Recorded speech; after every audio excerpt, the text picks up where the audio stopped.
Hey, Chadward, Heilman, guy who violates primates in the intro. I just wanted to call in and make the really obvious joke that I'm sure at least one of you has already made. That, it's fitting it's from a company called Climax, because looking at these screenshots, I'm certainly about to climax. Okay, thanks. Bye.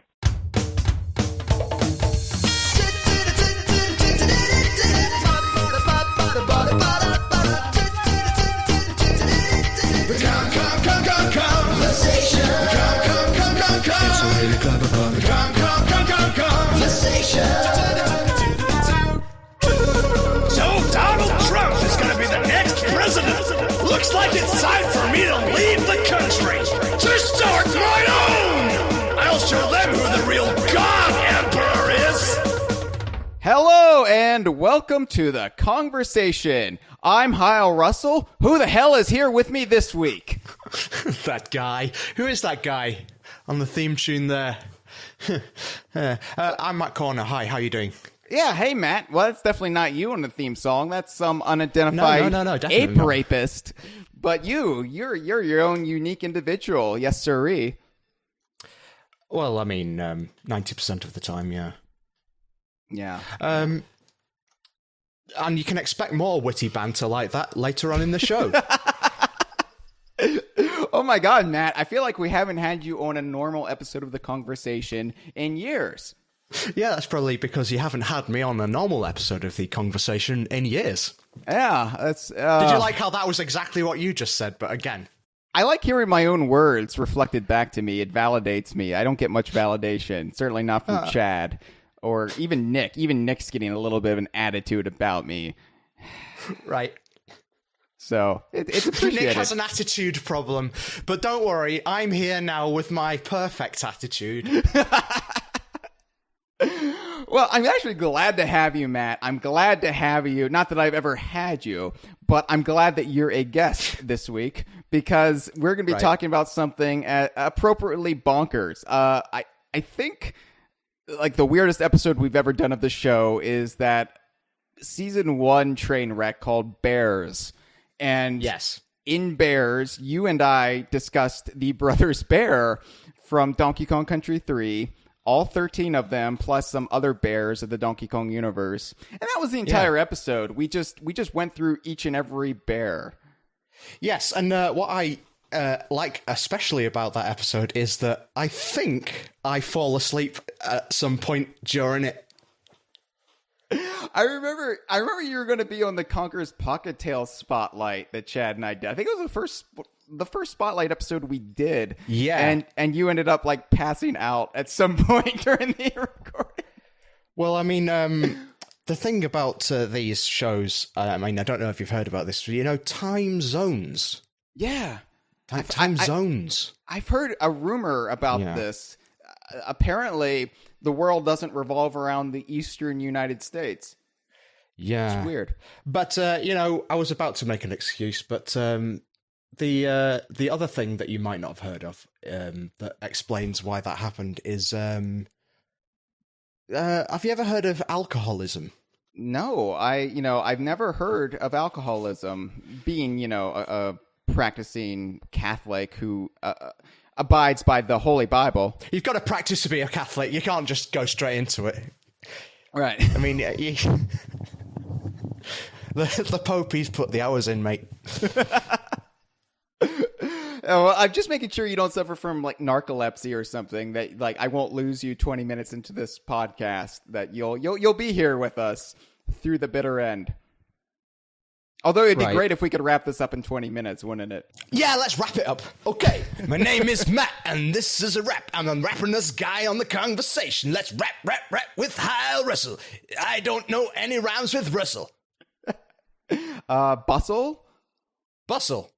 Yeah. People are bustling about. Oh God, this is a train wreck already, isn't it? Or you could like if you're rustling up something, you just rhyme Russell with Russell. Yeah, one of them homophones you hear so much about. Yeah, well, now Donald Trump's in power, we won't be hearing any more of that kind of thing. About the homophones. He's homophonic.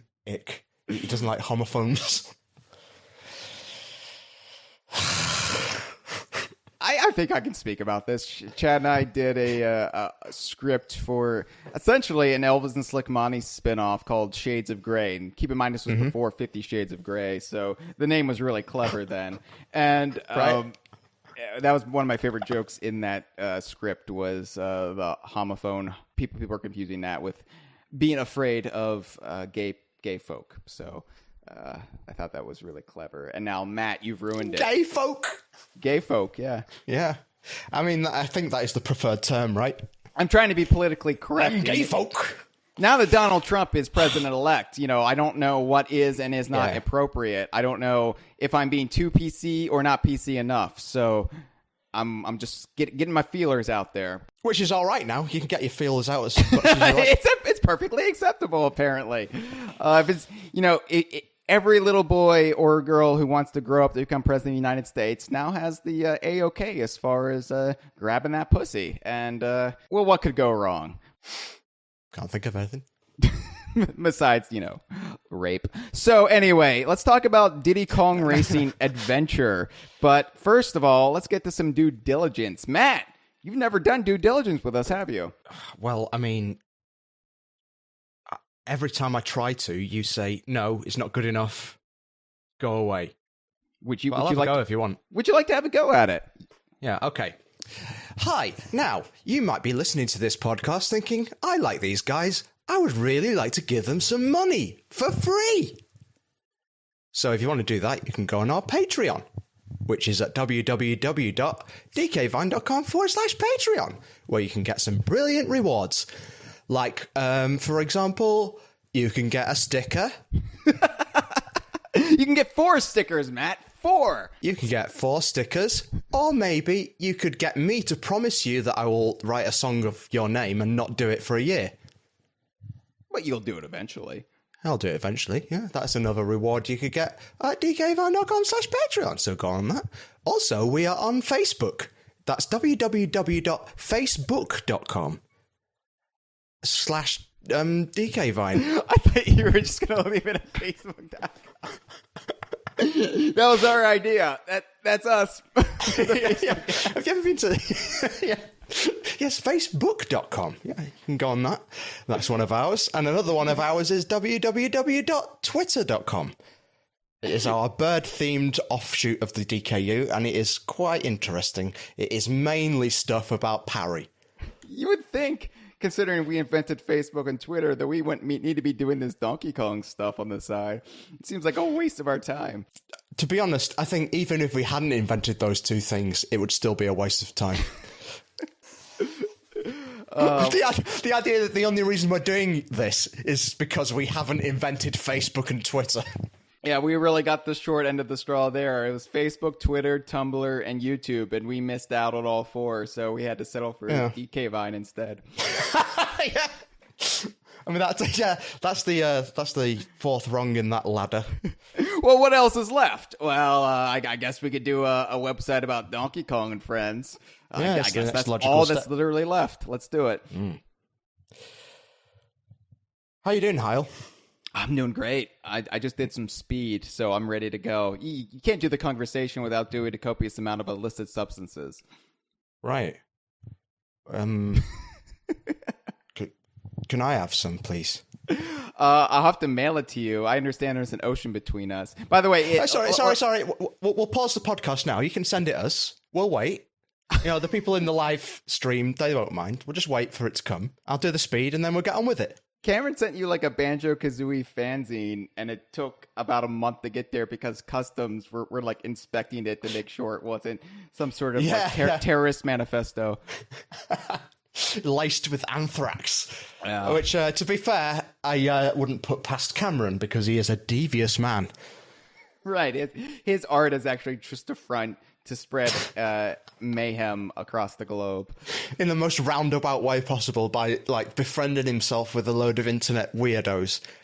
Right. Gaining their trust, finding out their addresses, and then killing them.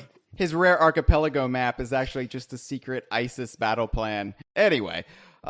Sorry, President-elect Trump, I just want to clarify, Cameron Regal is not affiliated with ISIS that we know of. So please don't put him on any registry or send them to any concentration camp. Thank you.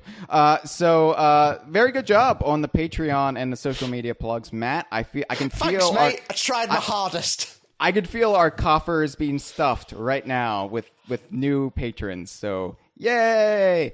DK Vine hotline. Call the Kongversation. Get your filthy voice on the show. Call us at 1-281-410-KONG. That's 5664 for those of you who are adverse to lettering. And call us anytime.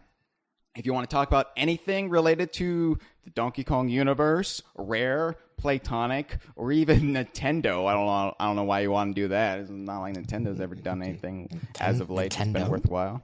But yeah, you can call us. You can give us a call at that phone number that I just mentioned. I'm not going to say it again.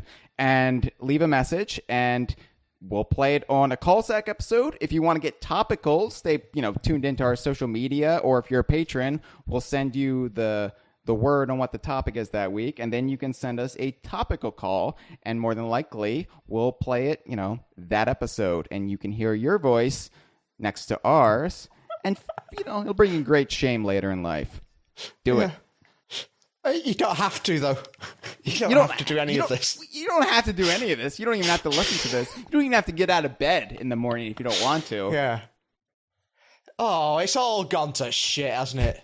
It really has. I'm trying to bring people back. I'm trying to give them a ladder out of the darkness. We've got to chart a path forward, Matt, and I feel like DK Vine could be people's salvation. I don't know if it is or not. Yeah, you're right. It is the salvation, and I'm sorry to have doubted you. Subscribe to us on iTunes. Rate us. Don't berate us. Oh, you're getting saucy thought that one there. just now. Brilliant. Tell your friends about the show. Finally. Yeah. So, don't tell your friends about the show. They'll think you're strange. Unless your friends are strange like you, then, maybe keep it to yourself as your Keep it under wraps. Like beating off under the covers, you don't want anybody to know your secret shame. Well, I want to know.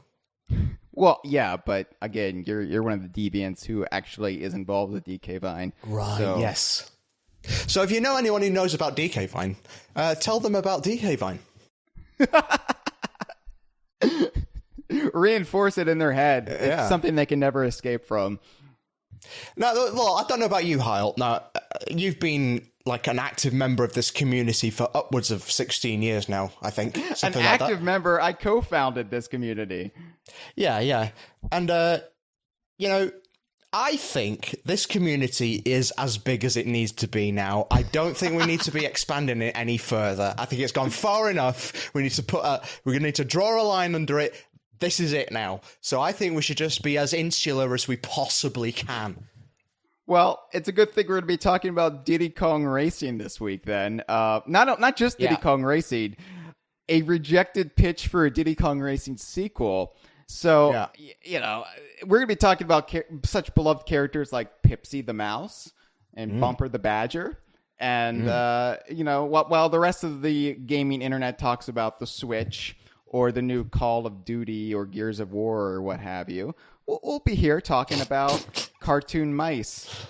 I want to hear more of what you think the rest of the internet is talking about now. Because I thought that was a privileged insight. Yeah, with the rest of the internet with the Switch and the Call of Duty and social media. Yeah. The Macedonian teens with their fake Trump with the rock stores. and roll music. Yeah. We can do improv. We don't need Chad. We don't need Chad. We don't need Nick. We don't need Cameron. We've got the Hyle and Matt team, the dynamic duo. We're like the new Batman and Robin. We like to wear short shorts and slide down poles, and we talk about Donkey Kong while we do it. Yeah, that's a brilliant analogy. It correlates perfectly. So, Matt, you're a man who fancies himself a Diddy Kong Racing fanatic. I'm a man who fancies himself, that is true. Yeah. You like the Diddy Kong Racing, the original 1997 game made by Rare. I was thinking about this the other week, and I've actually drawn the conclusion that Diddy Kong Racing is actually my favourite game of all time. So there we go. Boom. All time. I mean, more than the Gears of War. Can you explain? Well, look, I mean, there's a lot of good gears in Gears of War. Some of the best gears. First, that's a gear, isn't it? Anyway, there's some good gears anyway. But the thing is, Diddy Kong Racing has got it's got an elephant in it. I realize why I love having Matt on these shows, and it just dawned on me. Matt is the Norm Macdonald of the Donkey Kong universe fan community. Right, the thing is, right, if you say the word McDonald's, all I'm thinking about is that Wesley Willis song. You're not even thinking about the restaurant itself. You're thinking about the song. Just the song. Right, listeners, actually, yes, this is a good point. If you've not heard the song Rock and Roll McDonald's by Wesley Willis, you need to go and listen to that now. Pause the podcast. Right, okay, you're back. Are you back? Have you listened to it? Good. Yeah, unless you're in our live stream, and then please don't leave the live stream to listen to Rock and Roll McDonald's. No, it's all right, right. The next 2 minutes will be filler, right? So you just do it now. Just listen to that song. It changed my life. I like how you don't even think about the restaurant itself. You think about the song. I like that you think of McDonald's as a restaurant. Oh, yes, let's go to McDonald's for a fine meal. Waiter! Gaston? I think the only thing McDonald's... Well, you're a vegetarian, too. I mean, the only thing McDonald's has to offer us are those, like, apple pies that are actually made of apple. And maybe a milkshake or something. I've not been to a McDonald's in years. Yeah, that's pretty much all they have. Anyway, I remember McDonald's had those Super Mario Brothers 3 Happy Meal toys when Super Mario Brothers 3 came out. That was an exciting time. Yeah, what's going on with Happy Meal toys? They're not as good as they used to be, are they? I haven't been there in years, I don't know. They're not the shit, aren't they? I have no idea. The shit? I have no idea. Happy Meal toys are always this rung above other kids' meal toys. Like here in the States, we got Burger King, we've got Taco Bell, and but they were actually like little toys you wanted to play with, whereas the other ones usually was like, oh, this is a puzzle. You gave me a puzzle. Fuck you, Taco Bell. Like when Taco Bell had their... You gave me a puzzle. Fuck you. When Taco That's Bell... That's the wrong kind of attitude. If someone gives you a puzzle, you say, thank you for the puzzle that you have given me. I remember in 1997 when Taco Bell had their Nintendo kids' meal toys. They were originally going to be Banjo-Kazooie toys, and then Rare had to delay Banjo-Kazooie 6 months. So yeah, I remember this, I think. Yeah. They made them generic Nintendo toys. I don't remember it from the time, but I remember you talking about it on probably another podcast, but carry on. I'm sure I talk about this every year. And so the Donkey Kong toy was Donkey Kong stuck on a tree, and you had to it was like a maze. You had to navigate this plastic Donkey Kong down and up the tree, and it was the most boring piece of shit. That's a good point. Is that going to be in honorable mentions then? Because that's a game.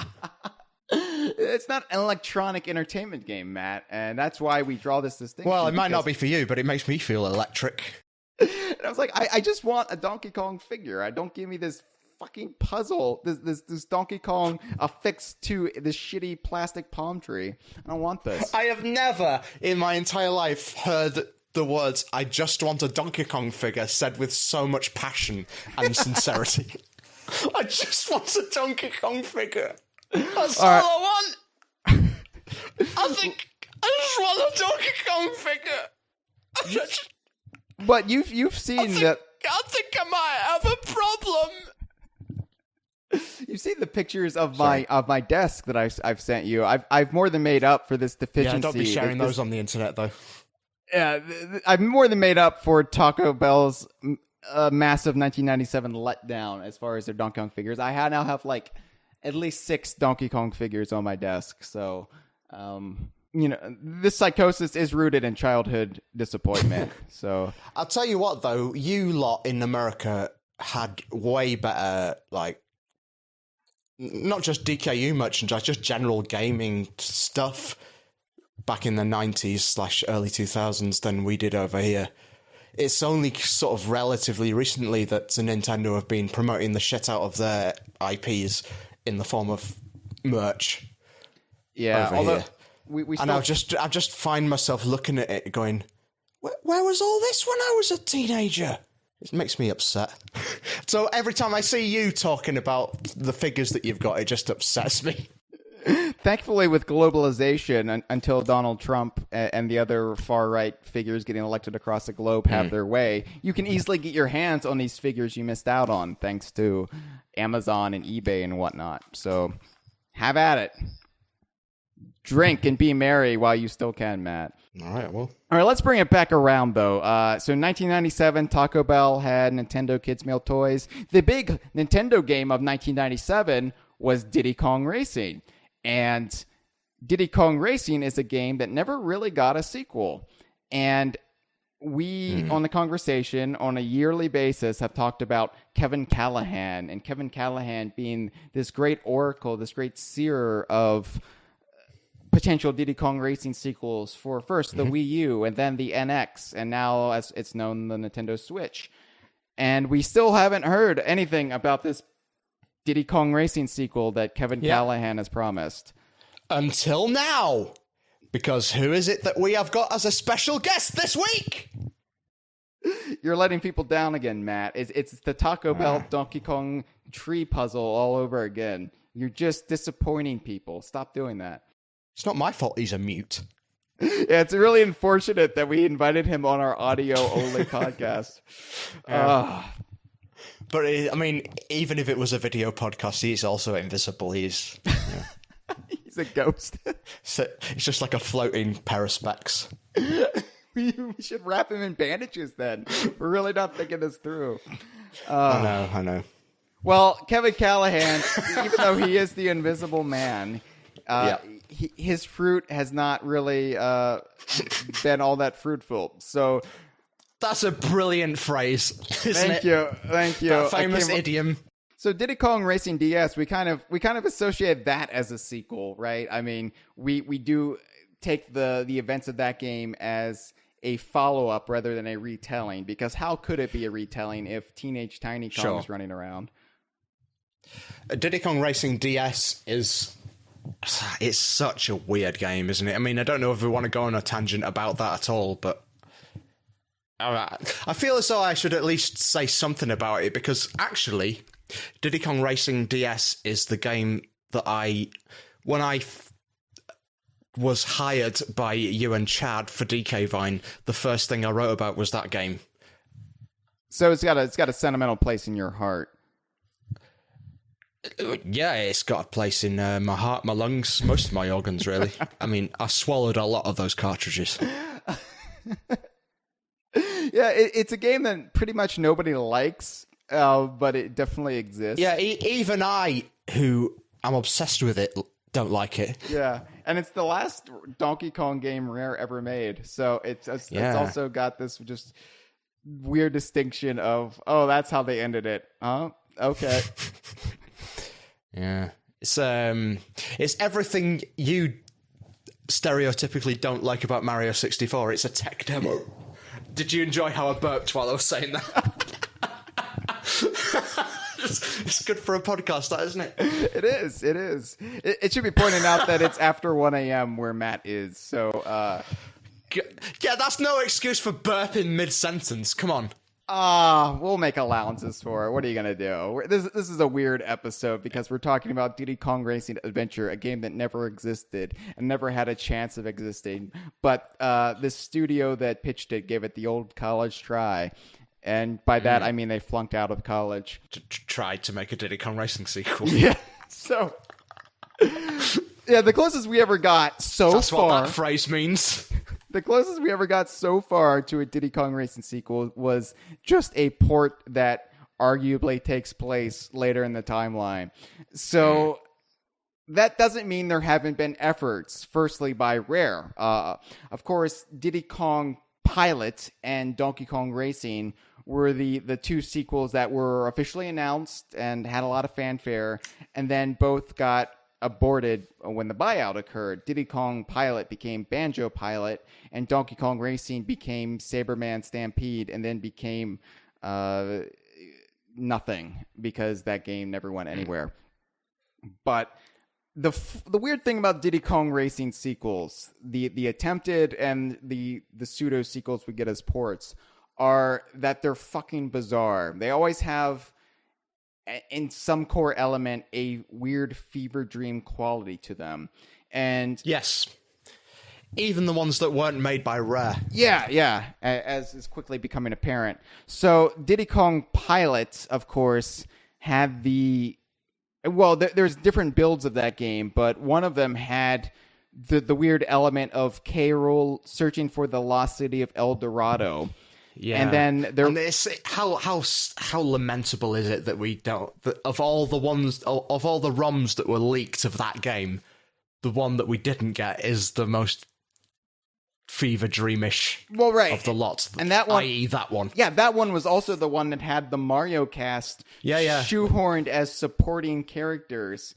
Like Diddy was not shoehorned. I don't think they were shoehorned. It was deliberate. It wasn't like.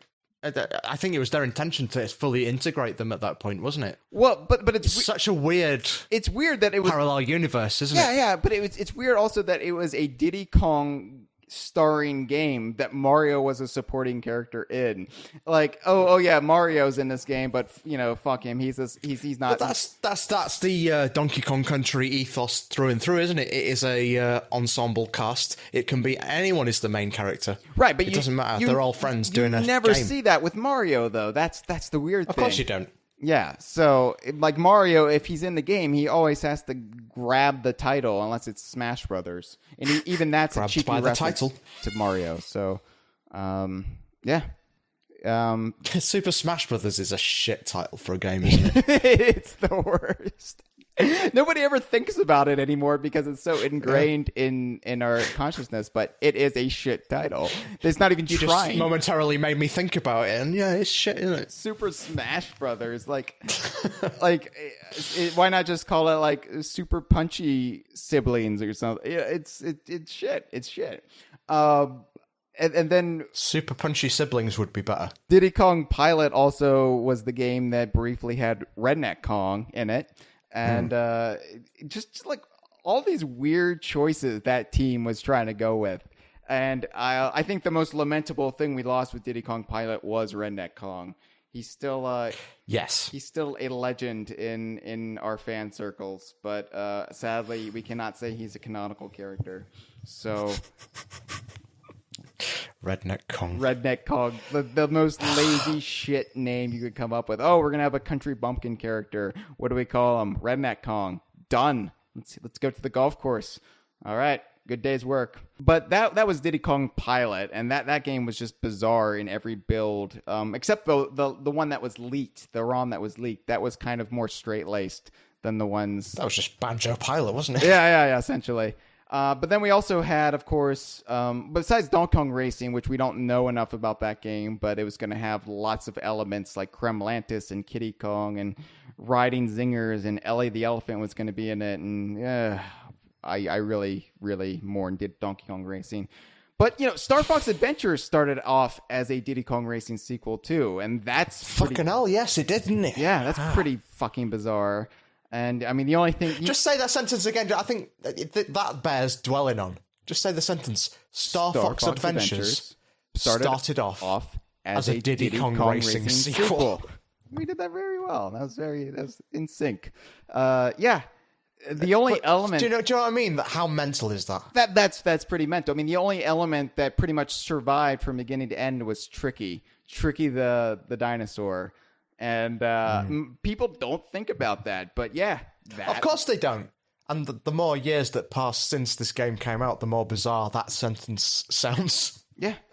I mean, and we at DK Vine kind of celebrate that, but outside of that bubble, people don't realize. Yeah, Star Fox Adventures was Dinosaur Planet, and Dinosaur Planet was Diddy Kong Racing. Yeah, I mean, basically what I'm saying, if you think, listening to this, that we're mentally ill, we're not. Star Fox Adventures is going to be a Diddy Kong Racing sequel, so we're not mental. So think about that. There you go. I don't know how much racing was going to be involved in that Diddy Kong Racing sequel because it quickly became Dinosaur Planet, but they really like Tricky. Yeah. They really like Tricky as a character because they stuck with him to the end, to the bitter, bitter end. As a character. He's a very complex character, man. Tough luck, kid. Better luck next time.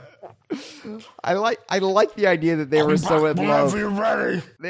They were so in love with the idea of, well, let's explore Tricky's backstory. Let's really get to the heart of what this dinosaur boss who races you is all about. God, I love Rare. They're so fucking mental at times. So anyway, that's a short history of bizarre Diddy Kong Racing sequels that were or were not made. And then we have this. So this is all thanks, by the way, to a YouTube channel called Past to Present Online. They're the ones who broke this story, and I guess they have connections with Climax or people who work for Climax. I mean, they mainly do stuff about pasta, but... It was lucky for us they branched out in this one regard, right? Yeah.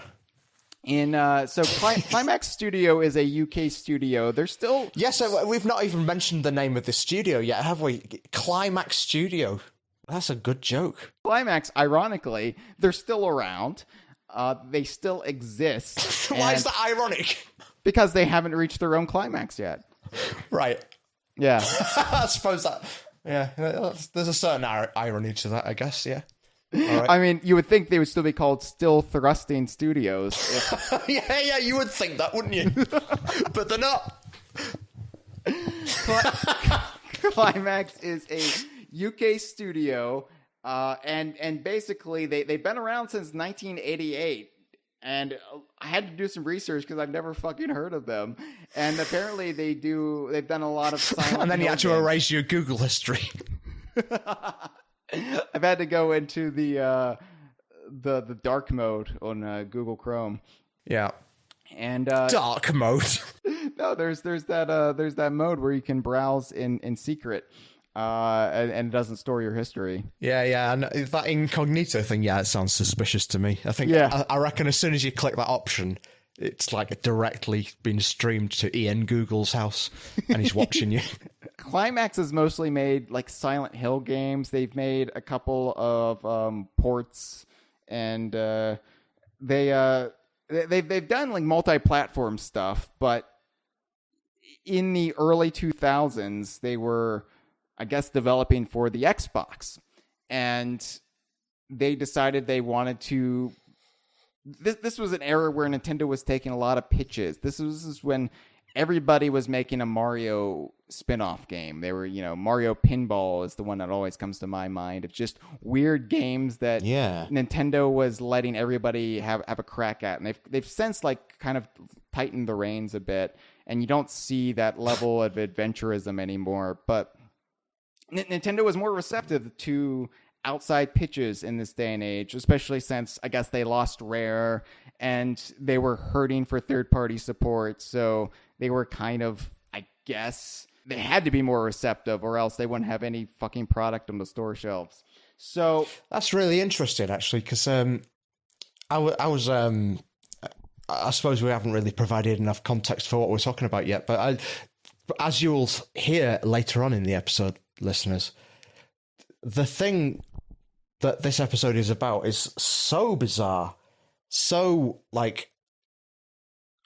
left of field in terms of why would they even possibly consider making this? Why would anyone think that Nintendo would be interested in this pitch? But that's a good point, isn't it, about the Mario Pinball and all that bollocks. Right. You don't see these games anymore. And now, granted, I think this pitch was never going to win Nintendo over. And they were that... Well, remember Mario Pinball? So remember Mario Pinball. That's a good rallying cry, by the way. You've got Remember the Alamo and remember Mario Pinball as we march into battle to our untimely deaths. So remember Mario Pinball is a good rallying cry. If there's a take-home message for this podcast, then I think it is that. When World War III starts in a year, we'll have to remember that as we go into the trenches together, Matt. Remember Mario Pinball! I just did a shout. Your neighbors are very appreciative. Yeah, it's 1:30 in the morning. So... Anyway, Climax decided they wanted to get in on a sweet, sweet Nintendo action. They wanted to get on the GameCube. And so they decided to come up with a distinctly Nintendo-related pitch. And everybody was trying to come up with a Mario game during this era. So they decided to go a little bit more esoteric with it. They decided, hey, Diddy Kong Racing was a game that broke the Guinness World Record for most game reservations. It was a big deal not 7 years ago. This was 2004 again. So why don't we, Rare's owned by Microsoft. Why don't we make the Diddy Kong Racing sequel? We're perfectly capable of doing this. We're Climax Studios, god damn it. And that's what they said to themselves. And I know, I mean, but by the way, listeners, that was a verbatim quote from their mind. I've done the proper investigative journalism. I know a lot of people write into this show complaining about how we don't do enough research. Kyle has just transcribed thoughts from the boss of Climax. I guess his name is probably Ian Climax. Actually, it says the founder of Climax Studios is a man by the name of Carl Jeffrey. Carl Jeffrey. Isn't that an anagram of Kevin Callahan? I don't know how letters work. That's why I always dial 5664 instead of... Oh, do you not? Right. I'm illiterate. It's my shameful secret.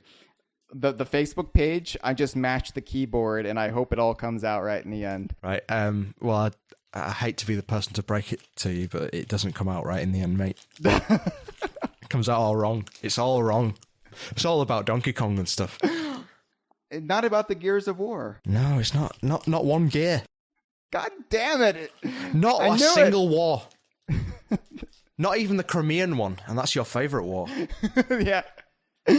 I've wrote endlessly about a war that we know nothing about, except that a bear fought at it. But that's got to be the best kind of war, right? A war that a bear fought in. That is a war I want to be in. If I get conscripted, now that Donald Trump is the new prime minister, I won't mind if there's a bear in it.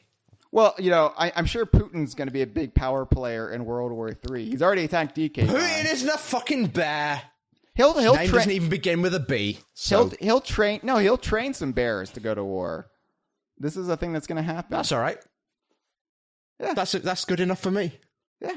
I mean, I might have to side with Putin. I mean, I'm a little pissed at him. Yeah, I'm on board with this. Yeah, let's do it.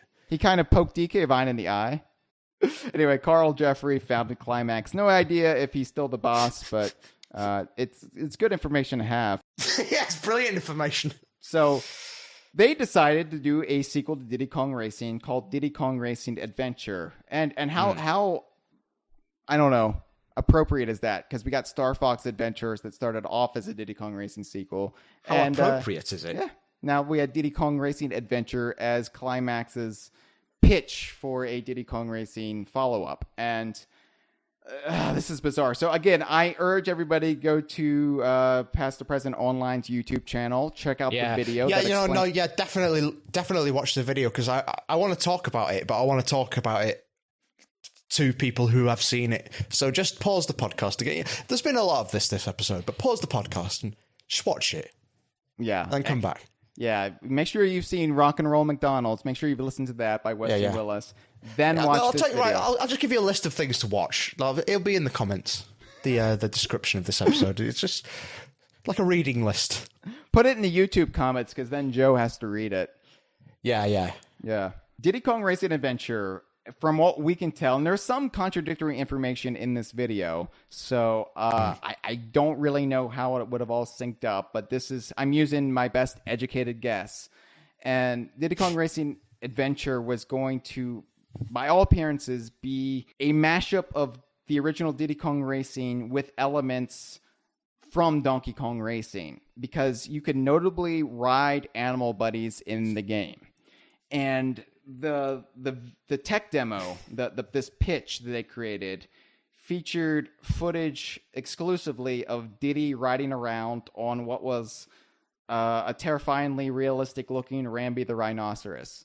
So I don't know. He's riding around on Rambi in this tech demo, and he's riding around on the islands, and we see various landmarks on the island, including a pirate ship in the background, giant treasure chest, and Easter Island Moai heads.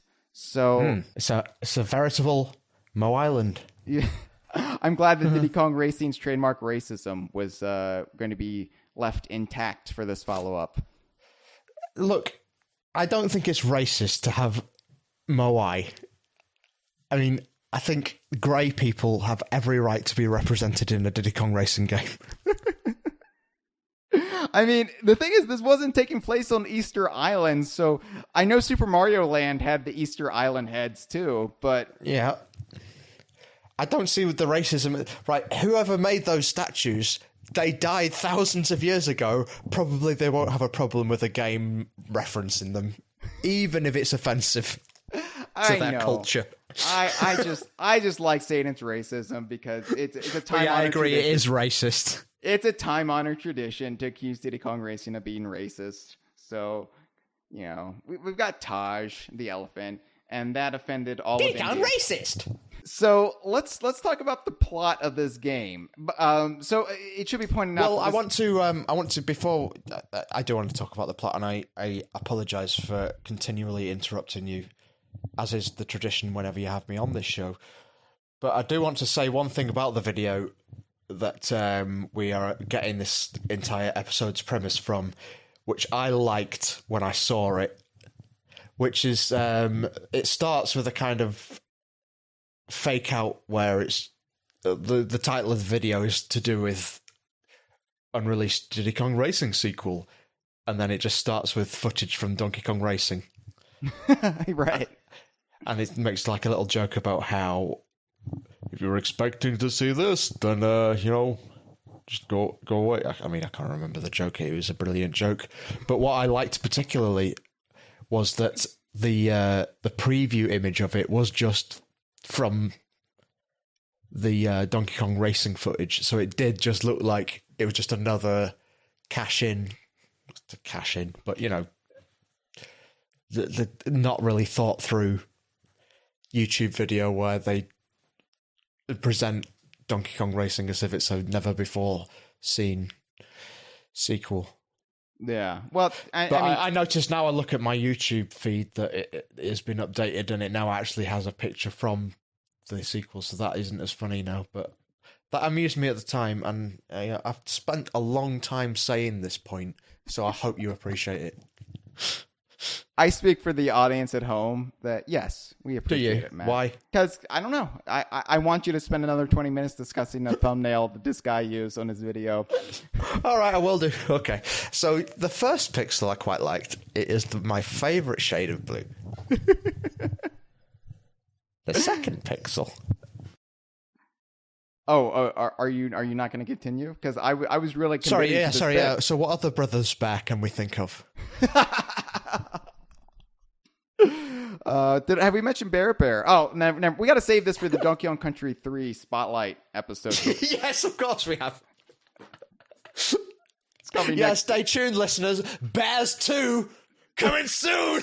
Yeah, the 4-part Donkey Kong Country 3 Spotlight episode. That 5-part. Yeah, we should just incrementally increase the spotlights every year, so Diddy Kong Racing can have a 6-part spotlight 105% episode. Part. All right, well, let's circle back to the plot of this game. Before I was going to say though that it should be pointed out that this tech demo was built on Xbox hardware, so immediately Chad and I both agreed this is going to be off-putting for Nintendo. Oh, look what we did on Xbox hardware, because we don't think Climax had a GameCube development kit. So if they're going to be approaching Nintendo with, look what we could do on Xbox hardware, now give us money to make this game. I would imagine that would be off-putting. Okay, I've got to pull you up on that though a little bit. I mean, it's just it's just some footage of Diddy Kong on a Rhino. There's no intrinsic way of being able to tell what that was made on. But we know it was made on the Xbox hardware. Yeah, I know we know what it was made on, but there's no way of telling from the video itself, which is all that company would have shown Nintendo. I mean, Nintendo would have known that they didn't officially have a GameCube development kit because presumably Nintendo know who they've sent them out to. But other than that, I mean, I don't. In other words, I don't think it's an insult to Nintendo to present them with a game that they've thought of for Nintendo without a GameCube development kit. Perhaps. Maybe that is a rush to judgment, but maybe that's how Mario Pinball got made. They produced it on the Xbox. That is a callback to earlier in the episode. Do you remember that bit from earlier? Rewind if you don't. No. Why don't we pause the podcast and let everyone do that? In fact, go back to that bit. Why don't we require everybody to pause the podcast, go out and buy Mario Pinball on eBay? Yeah. And we'll wait. Yeah, and then they have to beat the entire game. They have to beat it 100%. And then they can come back and get the proper context for this Diddy Kong Racing discussion we're having. Yeah. It's good. I mean, good plan, admittedly, Matt. this episode is one of the most arduous episodes that anyone who's a regular listener to this show has ever had to go through. But I think you'll find, if you do actually do the research that we're giving you as we go along, you will find it is the most worthwhile. I hope you're right, Matt. I hope there's a payoff to all of this. I know I'm right. Yeah, it might seem like we're making this up as we go along, but it's all it's going to coalesce into a salient point at some point. Fingers crossed. Crossed. All right. Well, spoiler alert: it is a group suicide. Speaking about not coming together in any point whatsoever, let's talk about the plot for this game, because this is where I mentioned the fever dream quality to it. This is where it establishes those credentials. Now the plot comes off as kind of bad fan fiction, but in a glorious way. So right. This is something like that teenage Chad and Hyle would have written in 1999 for DK Vine. Our idea for a Diddy Kong Racing sequel. Look at us. Look at how great we are. That's a brilliant impression of Chad. Actually, that was me. That was teenage Hyle. Oh. No, Chad, when he was a teenager, he had a deep baritone Barry White-esque voice. Right. Hey, baby, this is Chad McKenna of DK Vine. Oh, baby. Come to Donkey Kong's Jungle Vine. Let's get it on. Right. What I liked about that voice was that it wasn't that much lower than your normal one anyway. It was just you going, and Chad, when he was a teenager, he talked like this. Is anyone still in the Twitch chat? Anyway, this bizarre fan fiction of a plot, it's basically WizPig's revenge plan, finally revealing itself. So his revenge plan is quite brilliant. He teams up with the Kremlin crew and specifically their Kremco operations, which, by the way, the shorter canonical name for Kremcroc Industries is Kremco. That was established in Donkey Kong Country 3 because the top of the building in Mechanos was Kremco. It was, wasn't it? So is that DK Vine's official stance on it then? It's Kremcroc and Kremco are the same? Yeah. Because I like to imagine that there's rival Kremlin corporations. They just had very unimaginative names. Well, we're Kremcroc Industries. Well, we're Kremco. Yeah. Remember, everyone in the rare shared universe is a bit rubbish, so that makes sense. Redneck Kong. Yep. Well, anyway, whatever stance you take on it, it is an established corporation. So Kremco and WizPig team up to bulldoze Donkey Kong Island. And it's referred to by Climax in all of their notes as Congo Island. So I would like to imagine that if the game were approved, Nintendo would say, you got to fix that. Congo Island isn't a thing. It's Donkey Kong Island. I think maybe they got the Mushroom Kingdom. Nintendo's actually been very good about keeping Donkey Kong Island as a thing and making sure people hold to it. I mean, even Smash Brothers held to it. So, but if we're honest, I think Jungle Beat was supposedly set on it, but it's easier to say it wasn't because that makes it easier to reconcile with continuity. But I think that, but in any case, the point is it wasn't the Mushroom Kingdom. I don't think the people who made Jungle Beat cared one way or another, so we can do I don't think a lot of people who make Donkey Kong games care about this stuff. Retro and Payon both cared. No, I'm being frivolous. You are. Stop being frivolous, Matt. God, you shouldn't be frivolous on a comedy podcast. So I think Congo Island they got from the cartoon show, which was Congo Bongo. Yeah, I Which think... sounds like there was a...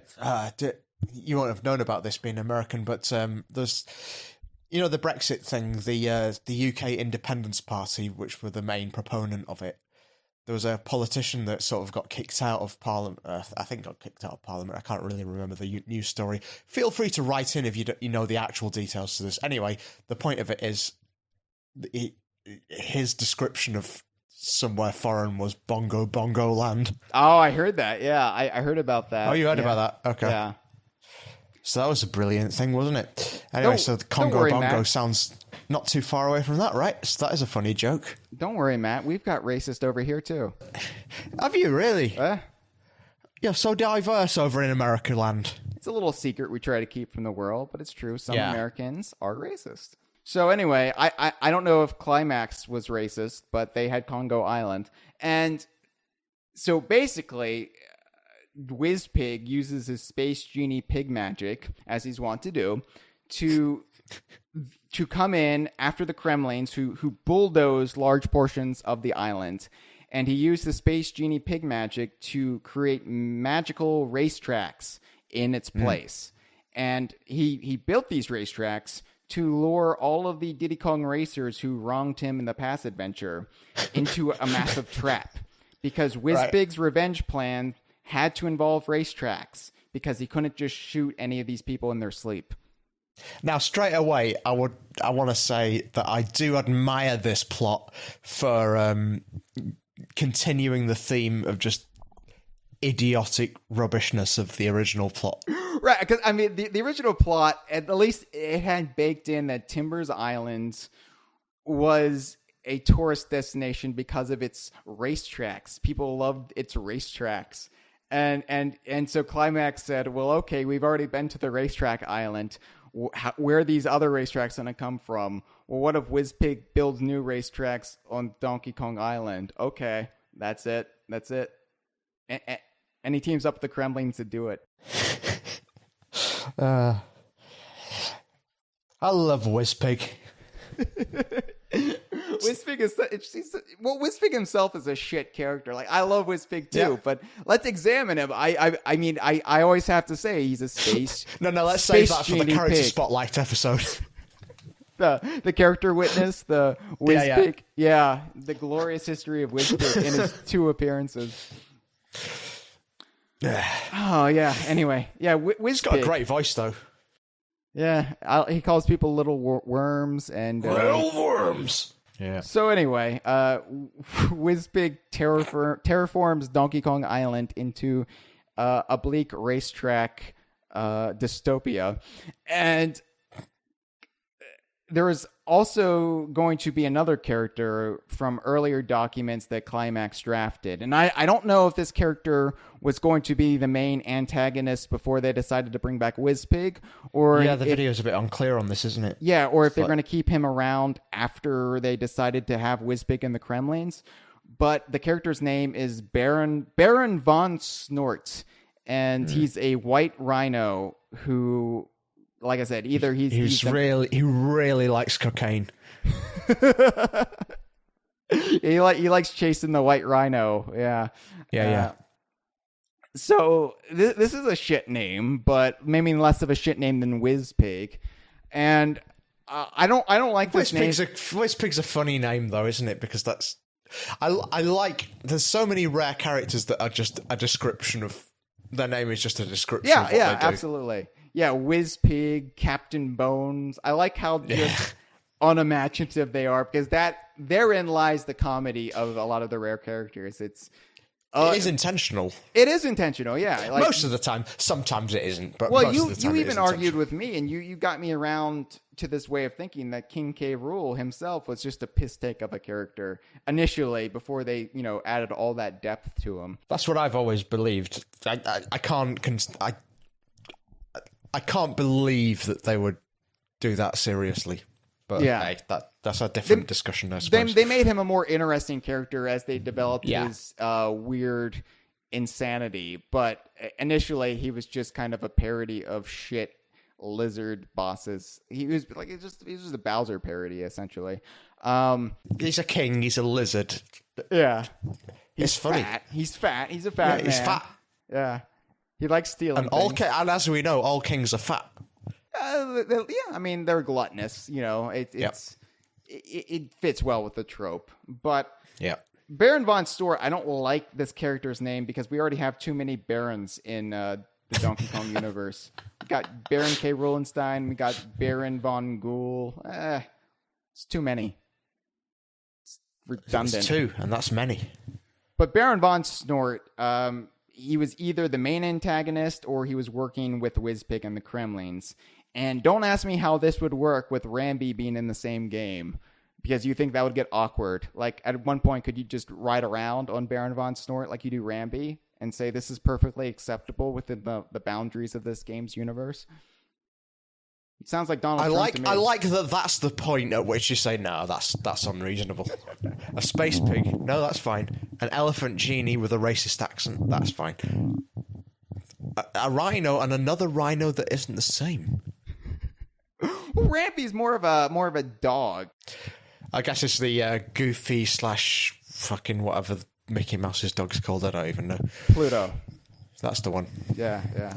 So anyway, yeah. I mean, it's fine because we already have that scenario in the Donkey Kong universe. We have Rambi and we have Big Al and Banjo. But, you know, we've always fan-wanked that away. It would just be awkward having them be in the same game. Much like Taj and Ellie both being in Donkey Kong Racing would have been super awkward, but funny to see. Oh, I'd love to see Taj riding Ellie. I think I've seen fan art of just that scenario. I realise even as I said that how horrible that... Never mind. Well, we know how these guys like to climax, am I right? Jesus Christ. So, yeah, they're Baron von Snort. As far as the playable characters go, Climax was hoping to bring back somehow most Diddy Kong Racing characters, regardless of who owned them or not. So they were, the video mentioned specifically, and even shows artwork for some of them. There's Crunch, which we know Nintendo owns. Nintendo does own Crunch. Yeah. I mean, basically, the whole Diddy Kong Racing cast, really. Is there anyone they missed out? Some of them weren't mentioned. So the ones that definitively were there were Crunch, Timber, Pipsy, Bumper, and Tip Top. And Climax believed that the rights to these characters were still up in the air in 2004.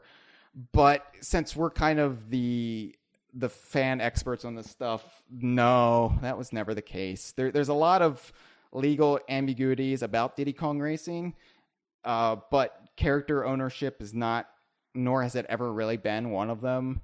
Nintendo owns Diddy and Crunch, and they own Crunch because Rare made him a Kremling. He's Kremling. Yeah. But Rare basically owns everybody else. Tricky. Actually, that's an interesting point. Like the Kremlings, Nintendo own an entire race. Yeah, basically. They I mean, it's the same. They're the only video game company to do that.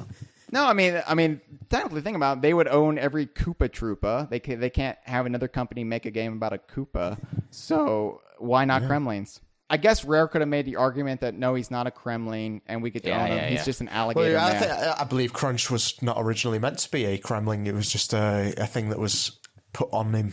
In retrospect. Yeah, when they decided to add Diddy Kong to the game, they decided to make Crunch. And then in DK64, they tried to make the critters in that correspond more with how Crunch looked. Yeah. It's curious how things work out like that, right?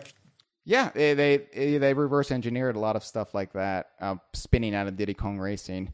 But no, Nintendo owned Crunch. I mean, back when Diddy Kong Racing came out, you read the fine print in things like the Player's Guide, and it said Nintendo owns Diddy, Crunch, and Banjo because they owned Banjo-Kazooie characters at the time, and they gave them those up in 2002 when they sold all of them to Microsoft.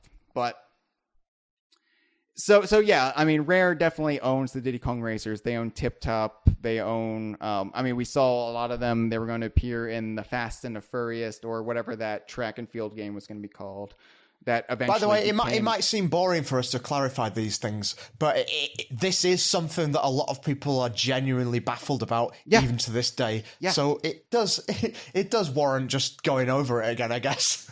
Yeah, it does. I mean, we at DK Vine kind of know this stuff by heart, but most people don't even know that Nintendo actually owned Banjo-Kazooie characters. Like, that's kind of been lost to the sands of time because, of course, Nintendo doesn't really acknowledge that part of their history anymore. But yeah, I mean, Banjo and crew were considered Nintendo IPs. I mean, that's weird to say. Well, they were Nintendo IPs, essentially. They were straight up owned by Nintendo. I mean, Rare made Banjo-Kazooie for Nintendo, and it was only because Nintendo realized they had no use for these characters because they weren't themselves going to make a Banjo-Kazooie game. So they gave them to Microsoft with the buyout. And granted, oddly enough, Rare did own Lanky, Tiny, and Chunky Kong. And so I guess maybe it was a hostage type situation where, all right, we'll give you these Kongs, but you got to give us Banjo characters. And they kind of traded on a bridge somewhere. Sorry. Like most of your listeners, I was just envisaging Shigeru Miyamoto holding Lanky Kong as a hostage with a gun to his cranium. Now I'm imagining that. That visual makes me happy, actually. It does make me happy. And you happy, apparently, yeah. So, yeah. This stuff wasn't... He's a maniac, that Shigeru Miyamoto, isn't he? He is. Shooting orangutans left, right, and centre. What's wrong with him? Everybody gets all upset when we shoot gorillas in a zoo, but nobody gets upset with Miyamoto does it to orangutans. Yeah. Even if it is just fictional orangutans in scenarios invented just by us on this podcast, it is still a disgrace that no one gets upset about it. Where's the outrage, internet? Come on. I want Lanky Kong memes involving Miyamoto trying to execute him. Yeah, if anyone listening to this wants to Photoshop that, do that if you want. So, send it to me if you want. At matt@dkvine.com. Yeah. And this is actually kind of amusing because the past or present online guy who broke this, who I guess has sources within Climax who work for Climax or whatever. I'm curious. I might have to talk to you about this a bit later on in the show, but I'm curious where this information was even sourced from. But anyway, sorry, carry on. No, I mean, this is, I guess the past to present online guide, won't reveal its sources, but it's completely under wraps where this even comes from. Yeah, I think he's got. Wow. I think he's got a source from Climax because he's talked about them in the past. So, but I brought up on our Facebook page that no, the rights of these characters were pretty much sorted out from day one.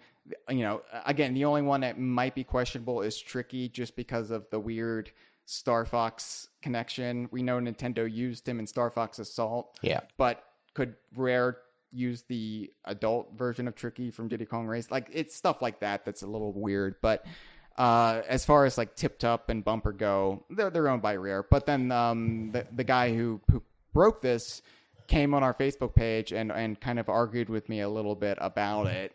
Not an argument. It wasn't like a fist fight. It wasn't an all-out brawl. It was just, a minor disagreement among gentlemen. And, right. He said, well, back when Climax was devising this, it really wasn't known. And I kind of argue with that. I think Climax didn't know themselves, and that's how they justify it. But I think loads of people don't really know it, because why would anyone know it other than the parties involved, i.e. Nintendo, Microsoft, and Rare? And the weirdos who obsess over it like us. Yeah. Yeah. But having said that, the fact that this even exists is indicative of people in Climax being at about the right level of obsession with this kind of stuff, that presumably must have been aware of the problems that this would don't know the word. Precipitate. That's the one. See, I do know words, Matt. I'm cured. Yeah. Yeah. I mean, and granted, this was just a tentative list. Like, I'm sure if this idea had gotten greenlit, Nintendo would have been like, well, you can't use any of those characters. And they would have realigned and probably just used... Replace them all with Star Fox characters! It's worked in the past. Yep. So...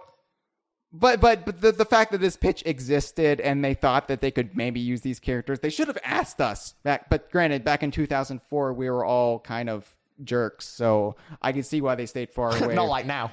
Yeah, the garish neon design of our website scared them away.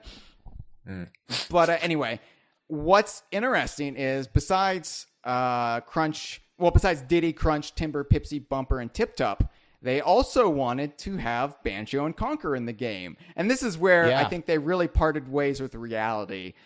Because there was no way this was going to happen. But they thought they could strike up some sort of partnership where Nintendo and Microsoft would be perfectly happy if Banjo and Conker appeared in this Nintendo game. And keep in mind, this was a decade before St. Phil Spencer took control. And in my show notes, I wrote Phil Spector, which is odd. Phil Spencer wasn't there yet and wasn't like tweeting all of these kumbaya, I would love to work with Nintendo sentiments. So this was... I'd just like to go on the record and saying Phil Spencer has never tweeted kumbaya. And it is on the record because this is a podcast and that is a kind of record. Also, I don't believe Phil Spector has ever tweeted that either. No, he's always doing it. Oh, from his jail cell? From his jail cell after shooting somebody in the face? I don't know if he always tweets it after shooting someone in the face, but he always tweets it. Okay. Well, I didn't know that, and I'm glad you're here to educate me when I make a misstep, Matt. Thank you. It's all right. It's no worries, man. I mean, I'll try my hardest to point you in the right direction and just make sure you're all right. Really, I'm a better man now, thanks to you. But think how good you will be at the end of this podcast compared to now. I'll be the best man ever that ever was, ever on any podcast. They also wanted Mumbo Jumbo in the game because why not? Because they couldn't spell anything. I like how they were going completely all in on the Donkey Kong universe, like wet dream scenario. Yeah, let's have Mumbo Jumbo in the game.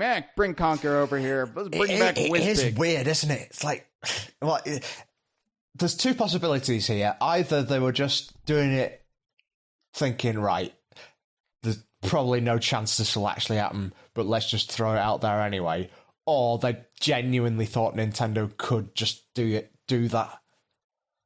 Yeah. What's your opinion? I don't know. Maybe they saw Rare was still making Game Boy Advance games, and they thought there was still That's a good point. Maybe it was an active working relationship that they could negotiate. But this was never going to happen. I'm sorry, Mumbo was never going to be in a Diddy Kong Racing sequel for the GameCube, let alone Banjo and Conker themselves. I mean, I love the idea, and I love the moxie involved behind crafting this. It really does tickle the hyper obsessive bone in my body that adores all of this stuff. But come on. Well, there really are a couple of ways you can think about this because if you were in charge of a game company and you were putting together a proposal for, say, I don't know, a new Rayman game, and there were characters in Rayman. I mean, I don't know anything about Rayman. But there were characters in that were tied up in rights that you weren't aware of. You wouldn't necessarily take that into account. So it could genuinely be a mistake they just didn't realise. I guess. It could be that they were trying to say, hey, this is a good idea, and it's worth getting Microsoft on board. The thing is, they are also professional. Get Bill on the line. Show him this Gates. Rhino. They've got footage of a monkey riding a rhino. He likes that kind of thing. Bill Gates lives for it. That's why he got into the business. That was his goal. I don't know, and maybe I am being too judgmental. I'm viewing it as this is a professional video game company, and I'm just some lunatic with a website, and I know this. They should know this, but I can see also, this happened upwards of a decade ago. You might say upwards of a decade. You might even say 12 years ago, if you want to be precise. But why would you want to be precise? I don't want to be precise. This is the Kongversation. Bam! Oh, you sure showed me, man. I've got red on my face. Yeah. Don't you cross me with your banter, because I'll come back at you just as hard with another banter that is even banterer. Brilliant. I wish I was dead. Don't worry, Matt. When World War III starts in about a year, we'll all be dead. Oh, well, that'll be a shit war then, won't it? Unless we all come back as zombies. Because you know how I feel about zombies. I don't like them. I don't care for them. Do you not? No. Oh, I like them. I think if there was a zombie apocalypse, right, I would join up with them. Why does there always have to be a zombie apocalypse? Why can't there just be a minor zombie nuisance? Like, whenever you've got like roaches in your apartment, it's not a roach apocalypse. You get rid of them. Yeah. You just get rid of them. Just get rid of them. Or just peacefully coexist. I mean, I've got some daddy long legs that are living in my flat at the moment. They don't pay any rent, but I let them live here anyway. I think I'm making friends with them, to be honest. I don't mind. I don't mind these daddy long legs, so there's no daddy long legs apocalypse. And I mean, why are zombies the only monster that inevitably means apocalypse? Why don't we ever have a boogeyman apocalypse, or say a bat squatch apocalypse? Right. I mean, the problem with this apocalypse thing, though, Hyle, is that there can only be one by definition, so you have to choose what one it is. Well, I'll go with the bat squatch apocalypse. The reason right. So the reason there can't be another kind of apocalypse other than a zombie one is because the zombie one is the one that will actually end the world. What? I don't know. All I'm saying is maybe they should have titled this game Diddy Kong Racing Whizpig Apocalypse, because that would have, I think, got Nintendo's attention, because, this is right around the time the whole zombie apocalypse thing really, like, became popular in the mainstream. It was like the time of the Dawn of the Dead remake. So maybe Nintendo would have bought this game had it would have, featured, like, a bunch of mindless, shambling Whizpig hordes coming around devouring people on racetracks. Well, I mean, if they wanted to get Nintendo's attention, they could have just called it Pokemon... I was waiting for the rest, and then I realized there isn't a rest. Yeah, there's no rest. It's just I like the thing about this game, though, is that it's so kind of, it's so sort of presumptuous in what they reckon they're allowed to do. Yeah, they might as well have just come to Nintendo and say, "Oh, hey, I've just thought of this game, Pokemon." Well, yeah, and it also like goes with the notion that Nintendo would care about a Diddy Kong Racing sequel. Like, granted, I live in the hope that Nintendo does care about the notion that the company that you're pitching it to will care. But yeah, okay. I mean, I live with the hope that Nintendo cares about a Diddy Kong Racing sequel so much that I hope that there's one actively in development right now. But I think that there is one actively in development now. We've got evidence. From 3 years ago. Yeah, from a blog that's only been updated twice. Oh, Kevin Callahan. So that's all the evidence I need. Diddy Kong Racing Wii U /Switch. Maybe 2004 would have, it would have seemed like more apparent. Sorry, I just had to be sick. There we go, I'm done. Oh, that was lovely. That was wet. All the bodily functions are covered in this podcast. Burps, vomiting, sneezing, it's all in here. Yeah. Thanks, Matt. You're a one-man show. And wanking, of course. Wank. I don't know. Like 2004, I could see people thinking, oh yeah, Nintendo would be all about a Diddy Kong Racing sequel. 2016, where they make like 3 franchises and they don't care about the rest, besides cameos and trophies in Smash Brothers, it would seem like a harder sell. So maybe I'm viewing this through the prism of 2016, and it would have, which is the worst kind of prism that there is. Yeah, because this has been a terrible fucking year, hasn't it? It's so weird that this game was ever proposed, and it's I can't even begin to imagine what the thought process was, to be honest. I don't know why we spent an hour and a half discussing it on a podcast. We're not even done. We're not even done talking about it, Matt. Yeah. So We'll never be done. In shades of Diddy Kong Racing DS, they also Are you wanted... in shades as well? What's that? You're wearing shades as well? Okay. Yeah. I wear my sunglasses at night because I have glaucoma. Right. I've got guacamole as well. Guacamole in your eyes. That's the one. Yeah. So both Dixie and Lanky were also characters they wanted to have in the game. So they were just going all over the map. I like in 2004, those are the two characters they wanted to pick, because Dixie really hadn't been in anything for a while, and Lanky hadn't yet achieved his meme god-like status on the internet. So they were kind of forward-thinking as far as Lanky goes, and I like that they recognize the importance of Dixie. Of course, in Diddy Kong Racing DS, it would be Dixie and Tiny who would be the Kongs who would be playable, but... yeah, I'd be okay with it. I don't think that was so much to do with their importance, though. More like we've got to fill the positions left by Banjo and Conker. Yeah, but I think they picked Dixie and Tiny. Let's just put some females in because we don't have any. Well, I think it was also because Pepsi. Dixie was Diddy's girlfriend and Tiny's her sister, so it still fits as a Diddy Kong Racing game. It's not. You're not getting weird with it. Also, Lanky, he's cumbersome, isn't he? So Yeah. you're not going to fit him in a cart. Donkey Kong himself would have been unlockable, though, after clearing all the tracks in the game. So I like that you put in all this work to unlock the slowest character. Yeah. Why is that, though, do you think, Hyle? Why is Donkey Kong the shittest one in, cameo games? I don't know, because I always play as Donkey Kong, and I always win. Same. I always win in the end, because I perseverance. I'll never live down beating Double Dash 100% with Donkey and Diddy Kong, because it was shit. It was shit. It was complete shit. And it was so hard, but I did it. It's the most upsetting part of your life. Yeah, before 2016. So and is this podcast the clincher?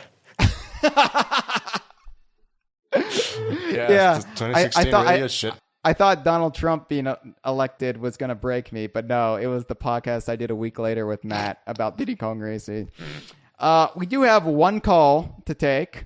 One person called in, so let's hear what they have to say about Diddy Kong Racing Adventure. Hello, it is I, the Mitch, and today I want to talk about the Diddy Kong Racing thing. What was it called again? I completely forgot the name of it. Hold on. Let me check. I actually forgot the name. I know it's Diddy Kong Racing, but what was the whole name? Okay, Diddy Kong Racing Adventure. Silly me. So, this Diddy Kong Racing Adventure. What do you guys think would have happened if it would have actually got green light? I imagine that if it didn't have if the proposal didn't have the rare characters or whatever, that it would have went through, but maybe not. Who the hell even is the studio that made Climax? What did they make before showing us in Nintendo? I'm gonna check. Climax Game Studio. It's British. It's a British. They're British. It's like a new second coming of Rare, right? I mean, at the time. They did Silent Hill games. One bunch of other stuff. So, could they have became the next Rare for Nintendo if they did this? They are British, so I mean that's the one thing you need, right? British. I mean, but Platonic's British too, so and they're rare.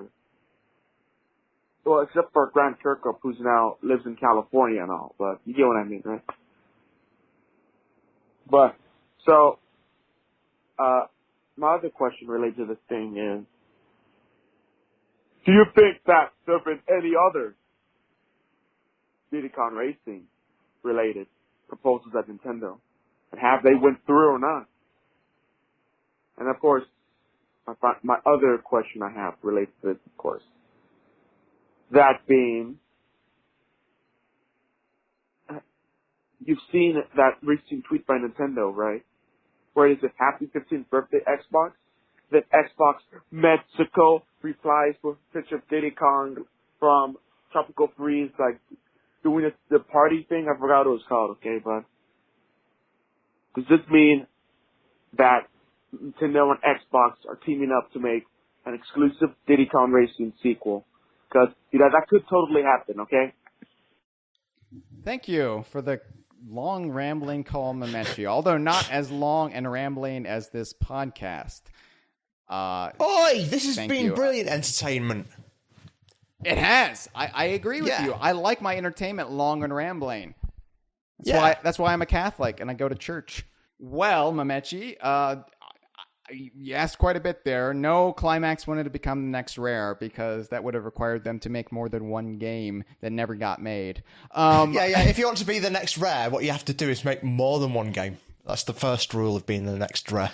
Make more than one game that actually gets made. Now, granted, Climax has made games that have actually seen release, but as far as Donkey Kong related games, they're kind of 0 for 1 right now. Do we think there are other Diddy Kong Racing pitches that have come along over the years? Well, I didn't know about this one, so sure, there could have been more. And I regardless of whether or not there's any validity to the Kevin Callahan rumors, I think there's a kernel of truth there, and I think at one point a Diddy Kong Racing game has been bandied about in the halls of... A kernel of truth? A kernel He's my favorite soldier. He's a bear, actually. Going to be a bear that's going to lead us in World War III. Yep. Attention! Can I have a bowling ball for my birthday? Thank you. And finally, his question about, the Xbox just turned Brilliant 15. Comedy. Yeah, that was great comedy, Matt. The Thanks, Xbox mate. just turned 15, and of course there was a tweet between Nintendo and Xbox Mexico with Diddy Kong, and is that hinting towards anything? Nope. Thanks for the call, Mamechi. I don't think Diddy Kong's on Twitter, to be honest. Yeah. Well, we talked about this on the conversation recently. Yes, you did the other week. Yeah, Social media of the social media, yeah. And we concluded he wasn't. So, so I bet you feel a bit embarrassed about that call, Mamechi. It's because his prosthetic golfing fingers. His prosthetic golfing fingers make it too hard to type 140 characters. Yeah. He always types 141 because they're so fat. Yeah, it's strange how those fingers always type in odd numbers, isn't it? All right, real quick, let's talk about the tracks themselves that were included in this pitch. Now, instead of worlds like were featured in Diddy Kong Racing, there would have been villages on Congo Island. 16 villages with 3 tracks each. Yeah, I mean, I have to say, I don't have to say it, I don't have to do any of this, but one of the things that charms me about this pitch is how thoroughly they've embraced the adventure element of it. Yeah. Of the original. They're not half-assing anything. If anything, this is more of an adventure than the original Diddy Kong Racing, which was bandied about as a racing adventure. Basically, I suppose what baffles me the most about this game is it seems to be quite well learned in the source material, to the extent to which it's odd that they're not aware of the right situation, or it's odd that they're agnostic towards the right situation. Anyway, but yeah, there's villages and stuff. You can go them. Then that is the game. Well, in a this is stupid. I hate this. The villages. Let's end the podcast. It's stupid. No. I still have 2 more hours of discussion ahead of me. Oh, good. Because I'm up at 6:00 tomorrow, and it's 2 now. Yeah, fantastic. Well, you can just tell your boss, "Hey, I had to talk about Diddy Kong." Yeah, I've used that one before. He's not buying it anymore. In a stupid decision that I hate, the villages when you first go to them, they would be in black and white, like the Wizard of Oz. You hate that? Yeah, I think that could be quite cool. It's shit. It's a shit idea because you want your game. Diddy Kong Racing is such a colorful game. Why would you then say, okay, the villages are in black and white? That's what makes it brilliant, isn't it? No, because then you have to like earn the right for the game to be visually interesting. I suppose that's as a concept. I like it. It's just how they execute it. I suppose. Well, what a lame thing for me to say. See, the idea was the villages, when you first visit them, they would be black and white, and that would mean they're under enemy control. And when you liberate them, they would go full color. But that would mean you're spending the whole game in black and white, right? Like, I don't understand. Like in Victorian times. Yeah, it's like, yeah. Remember when it was all black and white? Yeah, I remember that. Yeah, you're old like me. You remember them times, don't you? I remember them times. I remember the I Love Lucy from the Victorian times. Yeah. The Isle of Lucy, is that next to the Isle of Hags or not? Yeah, that's where they found that skeleton, Lucy, the early human. Oh, yeah, humanoid. the homo... Yeah. The homo... do you remember that bit from earlier when we were talking about homophones? The gay folk? Yeah, I remember that. That's the one. Yeah. So anyway... But we'll pause the podcast and let everyone go back to that bit. And then... Yeah. Yeah. And also research the history of homophobia and why we shouldn't use the term gay folk. So let's talk about the villages. The villages of Diddy Kong Racing Adventure include Kong Family Village, which is a shit name, and I hate it. Kong Family Village? Yeah, Kong it's a shit name, Village. But it sounds good when you say it in TT's voice. Well, Kong Family Village. They didn't mention TT in this pitch, and I have a problem with that. I've got a problem with that as well. They didn't mention Taj either. So I've got a problem with most conversations that don't involve TT. I've noticed this about you. You, Matt. Got a big problem. There is Icy Peaks. And Icy Peaks. And I don't know if this was a reference to Candy Kong's breast, because Candy Kong would serve as a NPC guide in Icy Peaks. Right. I believe she was going to be in a place called Candy Kong's Ski Chalet. Right. So, yeah. She'd be there. So is the implication that she has got erect nipples? Or her breasts are just frozen over, like she didn't properly wear protective clothing. Well, it's a shame for her, isn't it? Get a coat. Yeah, really. Yeah. Yeah, she doesn't have to be... That might be in the game, I don't know. She doesn't have to be showing off her cleavage just because she's Candy Kong. She could, dress conservatively for once. Yeah. Pirate Lagoon was the name of a village, and that name was already used in the original Diddy Kong Racing. So, strike 3, Climax. You don't know what the fuck you're talking about. And Funky Kong Surf Resort would be an area in Pirate Lagoon. So, Funky Kong would be there as an NPC. There was a artwork, concept art provided of Pirate Lagoon, and it was basically it was a lagoon with pirate ships, but they didn't have the Kremlin flags on it. They just had regular Jolly Roger flags. So I don't know. There would be I like Pirate Lagoon. Pirate Lagoon was a great track in the original Diddy Kong Racing. I don't know why they reused the name here. Well, pirates are entitled to more than one lagoon, surely. Well, then call it Pirate Lagoon 2, or the bigger Pirate Lagoon, or this other Pirate Lagoon over here. Call it one of those. Hey, Hyle. Right, here is a good joke. Why are pirates always hanging around the lagoons? Why is that? Because they are in the lagoons. Because they're pirates in the lagoon. Joke. And they've got hooks for hands as well. So that is a joke. That was a great joke. I applaud you for your humor, your sense of humor. Thanks, mate. Yeah. Thought that one myself. There's a Kremlin construction camp with apparently, according to the video, it would have treetop walkways and a partially finished stadium. Don't know why they're building a stadium, but that would be there. Rash Bear's probably involved. Yeah. Kremco Industries would have its own track or its own village, and I'm not sure if this is part of Kremco Industries because the video kind of slurs its speech here, much like we do here on the Kongversation. What are you on about? We have perfect diction. When we're not drinking, which I'm pretty sure we're both doing at this point. The most alarming thing is I'm possibly the most sober I've ever been on this show. I'm not sure if this is part of. It is, as I said earlier, 2 a.m. Yeah. Well, we'll try to wrap it up before 4 a.m. I promise. I'm not But sure. Don't count on it. No promises, no guarantees when we're talking about Diddy Kong Racing Adventure, baby. I'm not sure if this is part of Kremco Industries because, again, the video was unclear, but there would be an area called Cranky's Remedial Mud Spa. Remedial mud spa? I don't even know what that means. Like, well, the word remedial, it suggests, like, mentally ill. What?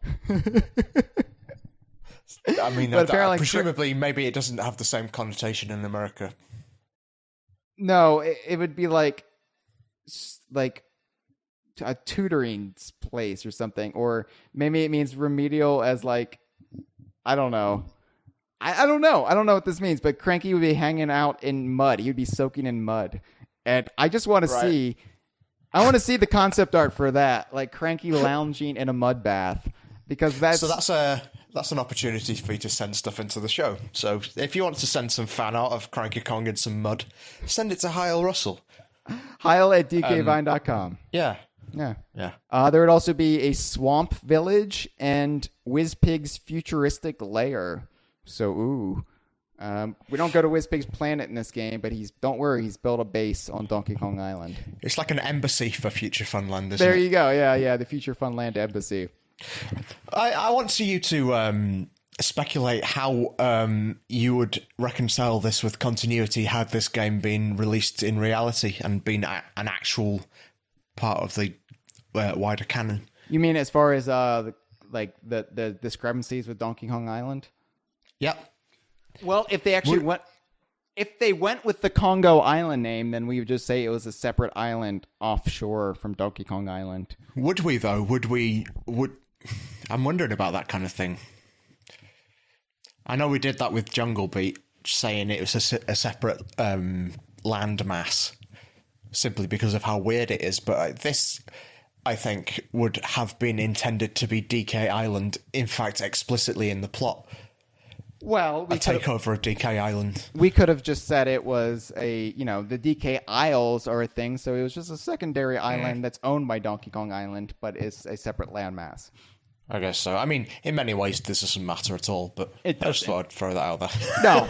The sad thing is it doesn't matter at all, yet I've already thought about it, and I already have an answer for you. Yeah, that is sad, isn't it? Okay, so it should be also pointed out that courses would be customizable with either time of day and or weather variations. So that would have been kind of cool, once you get past the shitness of the black and white. Yeah, I mean, I would say, though, a lot of the stuff like that sounds to me like the guy...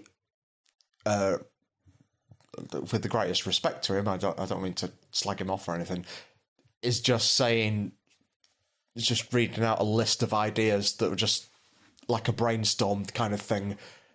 Well, that's all this game was. I mean, it was never really finalized into anything more than a tech demo of Diddy riding around on what's supposed to be Rambi that doesn't look anything like Rambi besides being a rhinoceros. I mean, it looks like Rambi and that's a rhinoceros. It's not like Diddy's riding around on a golden retriever and they were like, yeah, that's Rambi, but right, it doesn't have googly eyes. You're right, it's not like that, is it? No, not at all. No, and yeah, these were all just ideas that if the game had gotten greenlit and they actually developed it, I'm sure 75% of this shit wouldn't have made it into the final product, but all we have to go on is this. That's a more succinct way of putting what I just attempted to say, but Yeah. You've got me on. You've got me as a guest on this podcast, I think, to extend the length. So I think I've achieved that perfectly. Yeah. Well, clearly I'm succinct because it's not like I've ever done a podcast for 2.5 hours or longer. That would be silly. Yeah, it'd be idiotic. It would be remedial. I am recording this in mud, by the way. I am soaking in mud. Not out of any luxury. It's just I don't have a floor and it's been raining. Right. Yeah. So well, I mean, you should have him on the show if you're in him. Oh, Joe. This is a joke about Joe Mudd, Joe Mudd, yeah. Our friend. Yeah, you're making a joke about me penetrating Joe Mudd. Yeah, it's a brilliant joke. He's a homophone, isn't he? For Mudd. More than just animals, Diddy Kong Racing Adventure would have featured lots of vehicles as well. You could jump from one vehicle to another and have a greater deal of mobility than in the original game. Yeah, I like that to inject an extra bit of energy into this. You've adopted a kind of advertiser's voice. It's good. That's right, Matt. And wait, there's more. That's right. And that's not all. Proposed vehicles in the game would have included the return of everybody's favorite, carts. Also, who can forget... It's everyone's favorite, isn't it? Who can forget that old-time classic standard, planes? And if you're a fan of hovercrafts, shit is out of luck because there are no hovercrafts to be found in this game. Yeah, there were going to be no hovercrafts were mentioned in this pitch because, let's be honest, the hovercrafts were a bit shit, weren't they? What are you on about? I love the hovercrafts. I'm like John Pertwee. I love a hovercraft. I like the hovercraft from Donkey Kong Country 3, but the hovercrafts in Diddy Kong Racing, you're like, oh, it's a hovercraft stage. You know what? I've come to like the hovercraft stages in Diddy Kong Racing. Really? I like the fact that you just bounce around and there's a little bit of they're kind of unwieldy and all over the place, and I like it. I mean, I don't hate. You know what? Fuck it. I like him. I fucking like him. You know what? I don't even care what you think. I like them. You know what? You can go to hell because I like them. I am going to hell, Matt. That is the plan. That is on my itinerary. But there were jet skis and hover scooters in the place of hovercrafts, and also something called quad bikes. And I don't know what a quad bike is because I'm not a motorist. But are they not like you know how you got motorcycles and they're like bikes, but they you got an engine in it? Yeah. Well, it's not a quad bike. It is like a tricycle, but with an engine in it.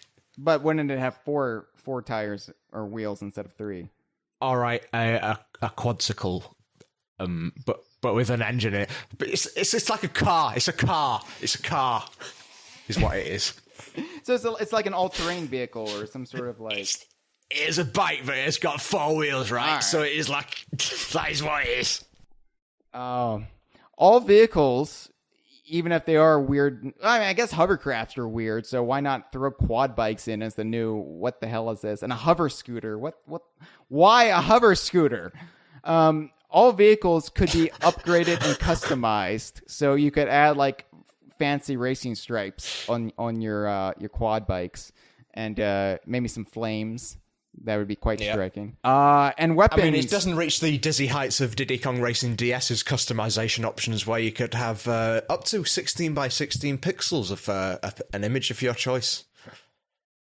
You could write bums. Mario Kart DS was another one that had those pixels. Yeah. I had the Rare logo on the back of Donkey Kong's cart. Yes, you did. I think you posted screenshots of that. Yeah. Yeah. Because I like to imagine that even though Donkey Kong was no longer being developed by Rare, he was still a partisan and he was trying to stick it to Nintendo. Well, I mean, you've brought this up now. What do you think the Rare logo means in universe? Oh, there's a video game company called Dixie Rare. Kong clearly likes it on her beret. There's a video game company called Rare, and they send an explorer to the Rare archipelago to research and come up with game ideas for them. That's actually canon, by the way. Oh, yeah, because of Viva Pinata. Yeah. Is that right? Yeah. Yeah. See, I'm on the ball, me. It was Horace Golightly, I believe was his name. Yeah. So weapons would be different this time around. Instead of balloons, you would pick up fruit, and you would use fruit as weapons. And if that sounds boring and weird, wait, there's more. Selecting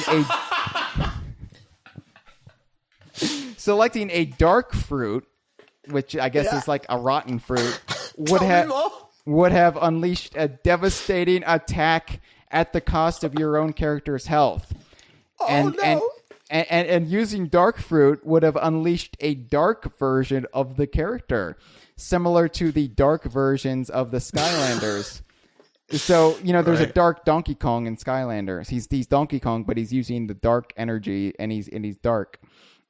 Yep. And so Dark Diddy's attack would have bombarded his opponents with multiple gorilla faces.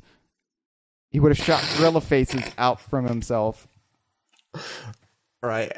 I feel like I'm just high right now. Like, none of this is making sense. How you said earlier about the fever dream thing? Yeah. I think this is the point where even the people at Climax were going, right, I'll tell you what, right? And then he goes dark, right? And then he starts shooting gorilla faces at the other races. And then you get a hover jet ski.